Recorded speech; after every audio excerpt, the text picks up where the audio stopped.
Bienvenidas y bienvenidos a este nuevo programa Semblanzas de la Escuela de Filosofía de la Universidad de Costa Rica.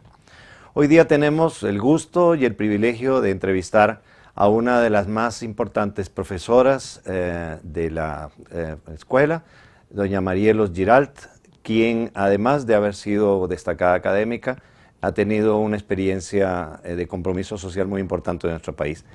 Bienvenida, Marielos, ¿cómo estás? Muchas gracias, José. Bueno, aquí tenemos el gusto, yo tengo el gusto en particular de entrevistarte el día de hoy por encargo de la Escuela de Filosofía y poder conocer un poquito más de tu trayectoria, de tu vida y que esto pues les pueda servir también para las personas que estudian o que van a estudiar en esta escuela como referencia. Bueno, en primer lugar yo quisiera agradecer al programa Semblanzas por esta entrevista, a la Escuela de Filosofía que tuvo esta iniciativa y a Oscar Jara por la generosidad en entrevistarme. Yo crecí en el barrio Carit, en un barrio obrero. Precisamente esa experiencia de crecer en un barrio obrero en donde había personas ahí como don Adolfo Braña, un viejo luchador que había venido de España, era republicano y tuvo que venirse para Costa Rica por la persecución del régimen de Franco.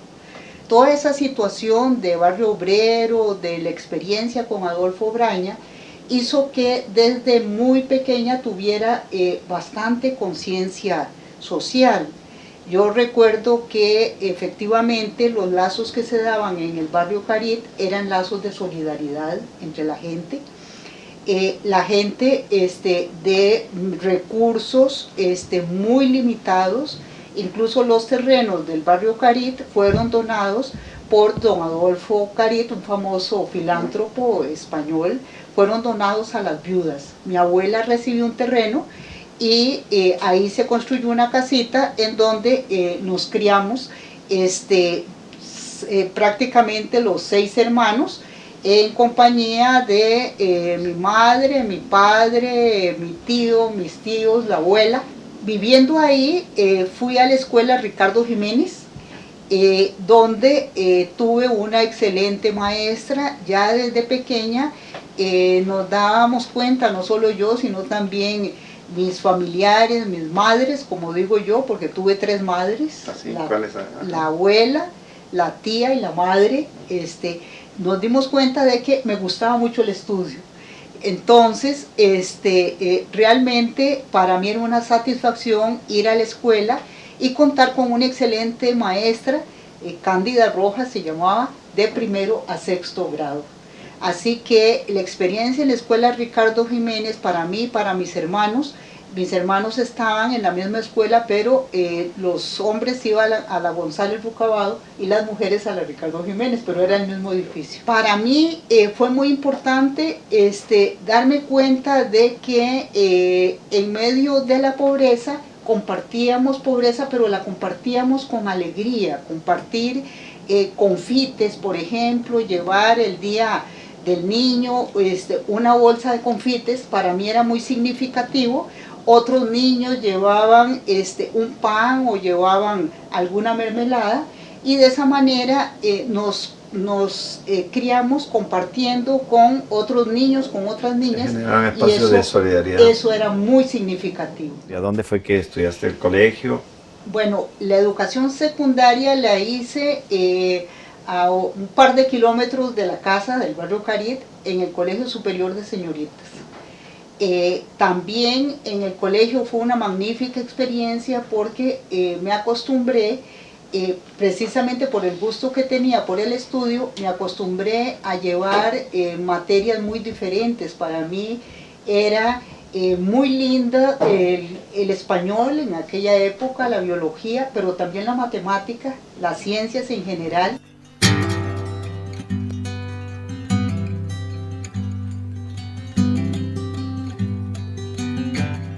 Ahora, vos señalas que te gustaba tanto la parte de las ciencias como la parte de las letras. ¿Y qué es lo que te va llevando a escoger filosofía? ¿Lo tenías más o menos claro o primero pensaste en alguna otra carrera y después fuiste entrando en el estudio de la filosofía? ¿Cómo es ese gusanito filosófico? ¿Cómo es que va entrando? ¿Cómo es que se mete el gusanito filosófico? El gusanito filosófico se metió tardíamente. Yo creí en el colegio que iba a estudiar medicina. Sin embargo, medicina precisamente porque significaba el cuidado, la cura de otras personas. Sin embargo, fui aprendiendo que era una carrera sumamente costosa y que la familia no la podía financiar, que era muy difícil obtener, ingresando nomás a la universidad, una beca, aunque siempre por los buenos resultados tuve beca en la escuela, en el colegio, en la universidad, pero no tan fuerte la beca en la universidad como para pagar una carrera en medicina. Las primeras lecciones de filosofía, porque en aquella época no se daba filosofía en el colegio, ningún colegio, ¿verdad? Y empecé a recibir clases con don Constantino Láscaris, con don Teodoro Larte, posteriormente con Roberto Murillo, que era muy joven, pero ya empezaba a dar clases de filosofía, y con don Víctor Brenes, del cual fui asistente durante varios años. Cada uno de ellos me dejó una enseñanza diferente. En el caso de don Constantino Láscaris, la pasión por la filosofía griega, tanto presocráticos como Platón, Aristóteles, etc. En el caso de don Víctor Brenes, siendo asistente de él en filosofía, había algo muy especial en don Víctor. Dos cosas que a mí me llegaron hondo, que era su generosidad como persona y su sentido del humor para dar las clases. El sentido del humor, poner en sus lecciones, él era profesor de ética, una gota de risa, una gota de comunicación diferente con los y las estudiantes, eso realmente me llegó muy fuertemente. Y en el caso de Roberto Murillo, que era un gran investigador, me apasionó mucho su curso sobre Spinoza, sobre Kant, y en ese sentido, digo yo, fundamentalmente fueron mis mentores, personas que pudieron influirme, también en un sentido crítico de la realidad, fueron doña Gilda Chenapuy, y posteriormente dos grandes mentoras que tuve, no solamente en el sentido crítico de la realidad, como apunta la filosofía, sino también en un sentido político, ¿verdad? Fueron Luisa González y Adela Ferretto.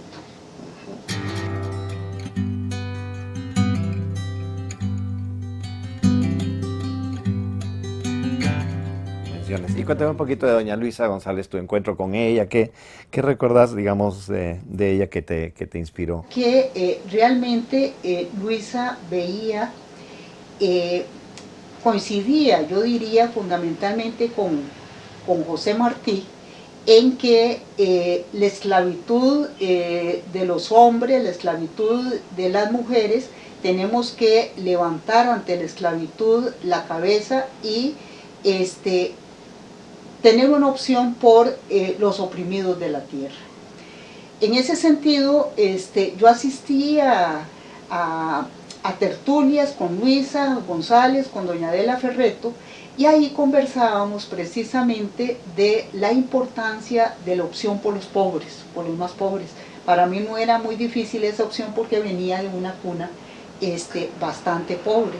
Y fue ahí donde me di cuenta de que era fundamental dar un cambio fuerte en el país ante una realidad de, sobre todo diría yo, de explotación, de un neoliberalismo que ya se venía a venir a pasos agigantados.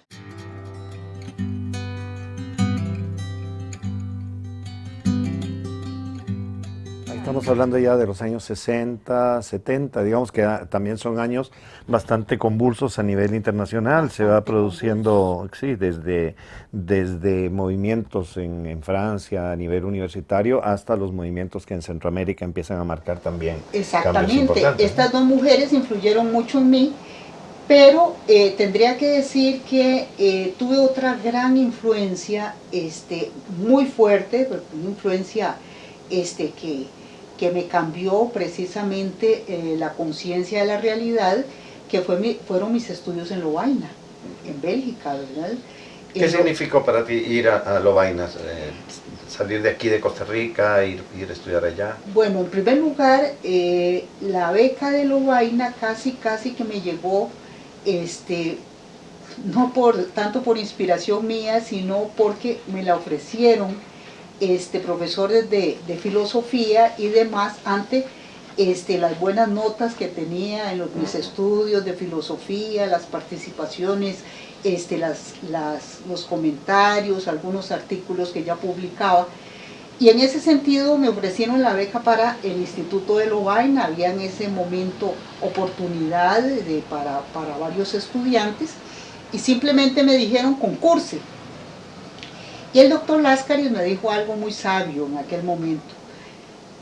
Marielo, me decía, si usted tiene la misma calificación que los hombres que están concursando, porque hay varios compañeros suyos que están concursando, escogemos un hombre.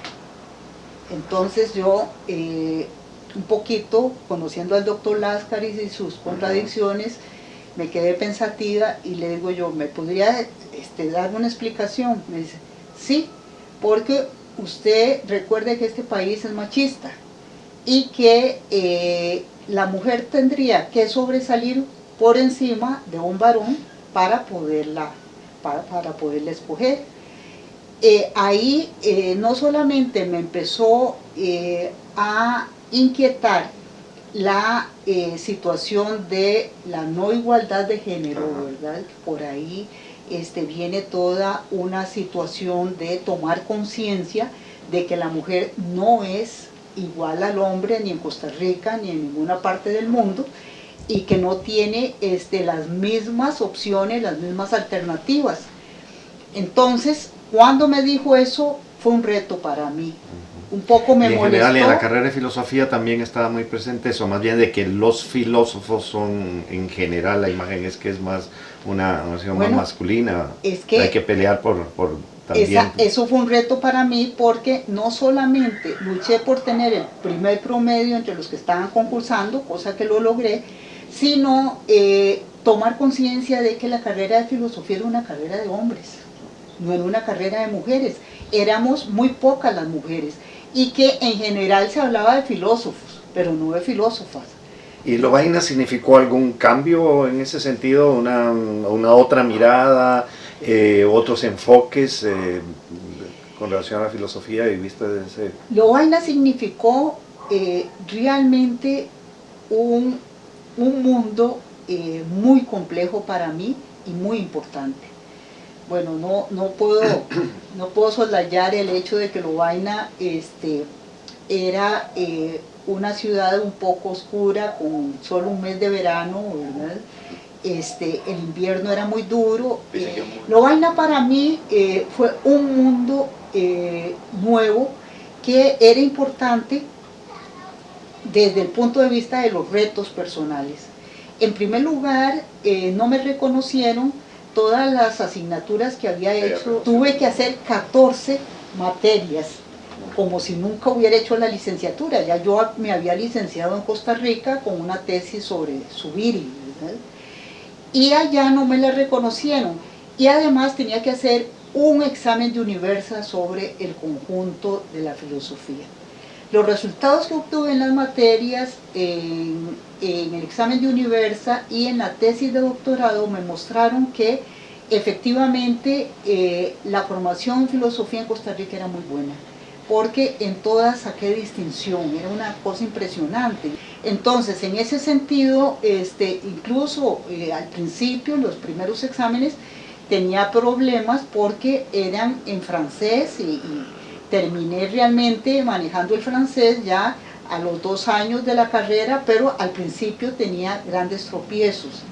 Incluso una anécdota es que con una gran autoridad, Mademoiselle Mansion, ¿verdad?, en filosofía aristotélica, me tocó dar un examen con ella en el primer año y nadie sabía que ella entendía español, ¿verdad? Y yo iba repitiéndome, ¿verdad?, en francés. Tengo que decirle a Mademoiselle Mansion que voy a hablar despacio porque mi francés todavía está empezando y demás, entonces no da para hablar rápido.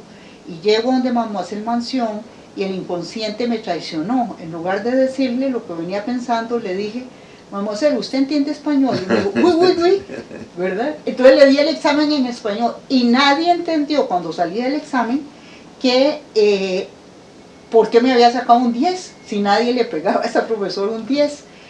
Y además nadie entendió que yo había dado el examen en español. Yo les decía: no nos des bromas, ella no entiende español. Ajá, bueno, sí, ese es el tipo de anécdotas bonitas, ¿verdad? Hubo otra situación que realmente me marcó muchísimo. Lovaina en aquel entonces era una ciudad llena de estudiantes que habían tenido problemas políticos en su país, que venían huyendo de las dictaduras de Chile, de Argentina, de Uruguay, de Nicaragua, de Guatemala, y en ese sentido, de Brasil, y en ese sentido tuve una enseñanza increíble, porque eran mis compañeros, mis compañeras, y los compañeros y compañeras de estudio se fueron convirtiendo poco a poco en compañeros de lucha, cuando me di cuenta de los desaparecidos en Chile, de los desaparecidos en Argentina, de toda la situación dictatorial de los Somoza en Nicaragua, de la situación de desaparecidos en Guatemala, y fue ahí donde profundicé mi conciencia política sobre América Latina, y no solo sobre América Latina. Estaba lleno en aquel momento de vietnamitas, es decir, estaba toda la situación de la guerra de Vietnam y faltaban algún tiempo, algunos años para la caída de Saigón, ¿verdad? Entonces, en ese sentido, la formación política que tuve, junto con cursos extraordinarios, profesores brillantes de lo mejor que había en Europa, ¿verdad?, me fueron concientizando no solo en cuanto al sentido filosófico estricto, sino más ampliamente en cuanto a la crítica de la realidad, llevándome poco a poco a una opción política, ¿verdad? Y entonces, ya viniendo acá, todo eso, ¿de qué manera se fue expresando en tus vínculos, en tus compromisos aquí, tanto a nivel universitario como con el movimiento social costarricense y latinoamericano? Yo llegué a Costa Rica con una gran alegría por ser profesora de estudios generales. Siempre me gustó mucho conversar con los jóvenes, el diálogo con los jóvenes, y por ser profesora de la Escuela de Filosofía. Más tarde fui profesora del doctorado en educación, y realmente para mí ser docente en filosofía era un gran reto, porque los estudiantes me entendían, y yo siempre tuve la idea de que cuando la persona profesor o profesora de filosofía no se da a entender, es porque efectivamente no hay claridad en la comprensión filosófica. Siempre creí que la filosofía se podía transmitir de muchas maneras, y así llegué tanto a estudios generales como a la Escuela de Filosofía, explicando diferentes autores y autores difíciles: Kant, Hegel, Descartes, etc. Y los estudiantes entendían, y tengo el honor de decir que algunos incluso siguieron los estudios de filosofía. Eso para mí era una gran alegría como profesora. Pero también, viniendo de Lovaina con todo un bagaje sobre América Latina y demás, entendí que tenía que tener un compromiso más allá de la docencia. me afilié al sindicato de la Universidad de Costa Rica, al SINDEU, que en aquel momento estaba muy debilitado y que prácticamente estaba a punto, ya como decimos, de cerrar sus puertas porque no había afiliación, no había entusiasmo por el sindicato. Comprendí que había muchos derechos laborales en la Universidad de Costa Rica que tenían que ser peleados. El caso del interinazgo, que a mí me conmovió mucho, trabajadores, profesores, administrativos en la institución que tenían muchísimos años de servicio y que sin embargo no tenían estabilidad laboral. Yo creo que eso fue uno de los elementos más fuertes. Pero por otra parte estaba toda la situación de las dictaduras en América Latina y había que organizar movimientos de solidaridad para Centroamérica, para América del Sur y una situación también de los trabajadores en Costa Rica, el caso de los bananeros, por ejemplo, muy explotados por las transnacionales del banano. En ese sentido pensé que a lo mejor si un grupo de quijotesco, porque el sindicato estaba muy mal, nos juntábamos para fortalecer al sindicato, pues a lo mejor podíamos llegar no solamente a fortalecerlo, sino a cumplir los objetivos que yo me había todavía planteado. más allá. Sí, yo creo que en el sindicalismo debe haber realmente una escuela de formación muy significativa que vaya más allá de las conquistas inmediatas, como puede ser el reajuste salarial, muy justo, muy importante, pero están otros matices, la solidaridad no solamente internacional, sino con otros trabajadores y trabajadoras del país. Así también nos solidarizamos con trabajadores bananeros, con trabajadores municipales, con trabajadores de diferentes áreas de la producción, con obreras textiles, por ejemplo. Es decir, realmente el sindicalismo debe tener una perspectiva amplia en este sentido. Y sobre todo no olvidar la perspectiva de la lucha por la igualdad de la mujer. Esto algunos sindicatos lamentablemente lo han dejado de lado y esto es fundamental, y no solamente y sobre todo en este momento los derechos de las minorías. La discriminación no solamente en Costa Rica, sino en muchos países del mundo es muy grave, ¿verdad? No solamente contra las mujeres, sino también contra los homosexuales o contra los migrantes en esta época, ¿verdad? Hay una discriminación sumamente fuerte y yo creo que si el sindicato tiene realmente conciencia social, tiene que ocuparse de estas temáticas y hacerlas extensivas precisamente y críticamente a sus afiliados y afiliadas.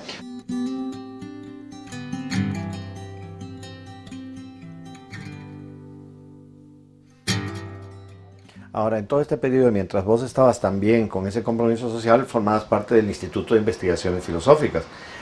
¿Cómo has ido relacionando, digamos, desde el punto de vista propiamente de la reflexión filosófica estas perspectivas? Realmente yo formaba parte mientras hacía todo este trabajo, no solamente como docente en estudios generales, en la Escuela de Filosofía, sino también era miembro del Instituto de Investigaciones Filosóficas, el INIF. Creo que hay algo fundamental en cuanto a la filosofía. Mi inspiración filosófica y la inspiración de muchos en filosofía y de muchas mujeres también ha sido el pensamiento presocrático y el pensamiento socrático. Es decir, no solamente el preguntarse el porqué de la realidad, de dónde venimos, hacia dónde vamos, sino también, como decía Sócrates, que es para mí uno de mis grandes mentores en filosofía, sino el conócete a ti mismo. Esto para mí fue fundamental porque no solamente implicaba conocerme interiormente, realmente asumir retos personales, sino también significaba el conocimiento de la realidad desde una perspectiva diferente a como lo puede tener o la puede tener cualquier otra disciplina. Una perspectiva mucho más honda, mucho más crítica de la realidad, y no es casual que yo optara precisamente por la ética en filosofía. La ética realmente me respondía a un ejercicio práctico en la búsqueda de la verdad. No bastaba con quedarme con la búsqueda de la verdad, sino tratar de aplicarla con un compromiso de responsabilidad, un compromiso de libertad. Y el compromiso, en el caso de la historia de mi vida, fue precisamente a través del sindicalismo, de la manera que yo lo entiendo. Este compromiso me llevó también a ser miembro y presidenta del Consejo Universitario de la Universidad de Costa Rica, en donde traté precisamente de poner en práctica precisamente mis creencias, no solamente, o mi perspectiva de vida, que estaba muy relacionada con la filosofía, con la ética y con una línea política antineoliberal. Esto me llevó realmente a varias propuestas dentro del Consejo Universitario.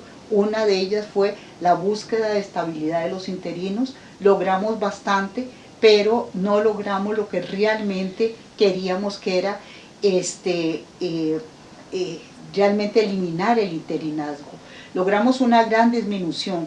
Sin embargo, con el tiempo y la garúa, como dicen, me doy cuenta de que en este momento la mayoría de los profesores son interinos en la Universidad de Costa Rica. Eso ha continuado, incluso se puede haber agudizado. Y esto es una explotación inexplicable para una institución de educación pública como la Universidad de Costa Rica, ¿verdad?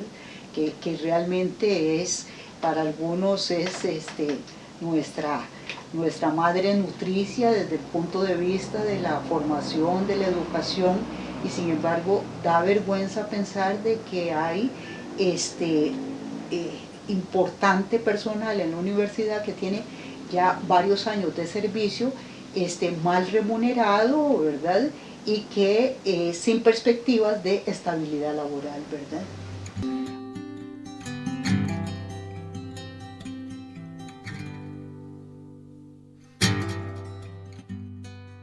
Vos hiciste la tesis de filosofía sobre Spinoza y la tesis de doctorado sobre Berzón. ¿Podrías contarnos un poquito sobre la experiencia que fue elaborarla, quiénes te orientaron y qué significó para vos trabajar esos autores principalmente? Bueno, a mí me gustaba mucho Spinoza, realmente. El tema de Spinoza lo trabajé mucho con Roberto Murillo, hice un trabajo con él sobre Spinoza, pero mi tesis de licenciatura fue sobre Javier Zubiri. Javier Zubiri, a quien vinculé con Aristóteles y a quien vinculé con Teilhard de Chardin, que es otro de mis mentores. Teilhard realmente tiene todo un sentido positivo de la vida, de la humanidad. Para mí fue una experiencia extraordinaria trabajar estos autores. Y bueno, no es casualidad que yo me sentí muy orgullosa cuando me dijo el tribunal summa cum laude, es decir, era lo máximo que podía recibir. Y cuando hice la tesis de doctorado en Lovaina, al final los profesores me dieron la plus grande distinción, es decir, la más grande distinción que se le puede dar a un estudiante. Yo me he sentido muy orgullosa de esto, ¿verdad? Realmente el orgullo vino precisamente porque todos mis luchas, mis esfuerzos y demás se veían de alguna manera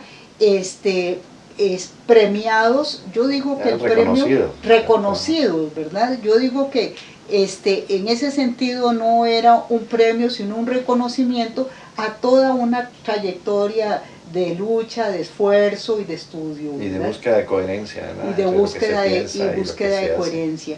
Posteriormente sí me dediqué mucho al campo de los derechos humanos. Tengo varios artículos en la revista de filosofía sobre el tema de la globalización, sobre el uso de los agroquímicos entre los trabajadores bananeros, particularmente, ahora podríamos ampliarlo a las piñeras, al agua, etcétera, ¿verdad? Hice un estudio precisamente sobre el uso del nemagón, que trajo como consecuencia la esterilización de cientos de trabajadores bananeros. Posteriormente me ocupé también de, bueno, ya dentro de la Comisión de Derechos Humanos de Costa Rica, de la cual fui presidenta, dentro de la Comisión de Derechos Humanos me ocupé mucho también por el tema de la explotación que se le daba en Costa Rica a los homosexuales, a los travestis. Incluso trabajamos con un grupo de travestis que eran muy maltratados, muy explotados y demás, y ahí fue donde me di cuenta que la discriminación en Costa Rica lleva precisamente a la explotación de los seres humanos. CODEU se ocupó mucho también de toda esta situación. Vos fuiste una de las primeras presidentas, ¿no?, de la Comisión de Derechos Humanos. Fui una de las primeras presidentas de la Comisión de Derechos Humanos, efectivamente. ¿Y sobre alguna otra publicación en alguna otra revista extranjera o aquí misma nacional? Bueno, en la revista de filosofía tengo numerosas publicaciones, ¿verdad? No solamente sobre derechos humanos, sino también sobre filosofía. Por ejemplo, una temática que me interesó mucho fue la influencia de Rousseau en el pensamiento de Kant, siempre dentro del campo de la ética, como toda la tesis sobre la democracia, sobre la búsqueda del bien en Rousseau, la retomaba Kant precisamente para su concepción ética, ¿verdad? Me interesó mucho también el tema de la evolución y el tema de la genética. No es casualidad que hiciera un trabajo sobre Jacques Monod también, que era otro de los grandes pensadores de la época. Numerosos artículos sobre Teilhard de Chardin, otro de mis favoritos, ¿verdad? Realmente el tema de la paz también fue otro tema que me interesó mucho. Hice una ponencia en Mendoza, Argentina, sobre el tema de la paz en el mundo, hay una publicación sobre el tema de la educación de adultos también.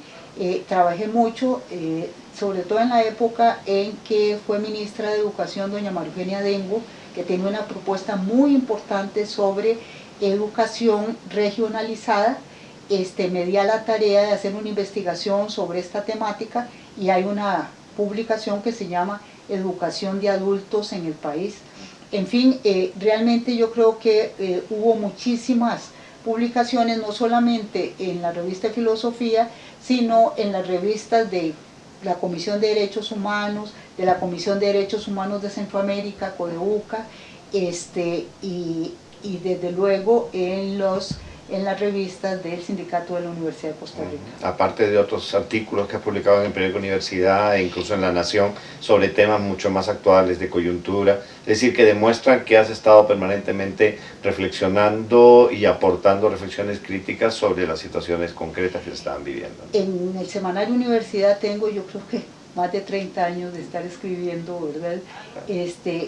Realmente para mí el semanario merece todos mis respetos, junto con la Radio Universidad, el Canal 15, los medios de comunicación de la universidad son importantísimos, son autónomos, dan otra visión de pensamiento, no responden a intereses económicos o de poder. Y en ese sentido sigo escribiendo permanentemente en el semanario Universidad, sobre diversos temas, últimamente sobre la situación política del país, ¿verdad? Pero también he escrito un poco también de literatura, El nombre de la rosa, de Humberto Eco, he escrito sobre José Martí, es decir, de los artículos más variados, sobre el Día Internacional de la Mujer, etcétera, etcétera, ¿verdad? Realmente la secuencia de estos artículos es muy larga y ya olvidé cuántos artículos puedo haber publicado en el semanario.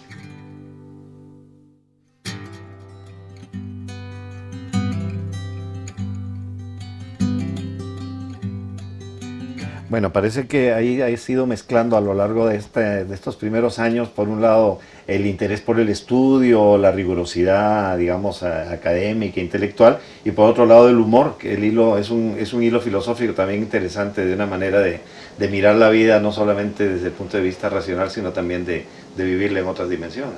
El tema de la risa en filosofía siempre fue un tema muy importante, es decir, realmente creo que parte también del sentido de la vida está en reírse de uno mismo, ¿por qué no? O de una misma, ¿verdad? Y creo que si a la vida no se le da una dosis de humor, pues baja mucho ese sentido positivo de la vida. Con toda esta trayectoria, ¿qué es lo que vos le recomendarías a una joven, a un joven que está ahora estudiando filosofía? Bueno, para mí, una joven que estudie filosofía merece todos mis respetos porque ya tiene un sentido crítico de la realidad. Es decir, ya ve la realidad desde una perspectiva muchísimo más profunda que lo que nos puede dar el status quo o el común denominador. Yo le recomendaría a estas personas con esa inspiración por la filosofía de que no solamente se ocuparan del conocimiento, de dónde venimos, para dónde vamos, sino que tuvieran un compromiso precisamente con esa realidad crítica que ya empiezan ellos y ellas a vislumbrar. Desde ese punto de vista, el conocimiento y la ética práctica o la acción son fundamentales. Si hemos entendido lo que es la injusticia social, lo que es la violencia, no solamente en Costa Rica, sino en el mundo entero, lo que debe ser la oposición precisamente a las guerras, lo que debe ser la oposición a una tecnología al servicio del militarismo, debemos buscar precisamente una opción de vida que nos permita llevar ese conocimiento a la realidad o a la práctica.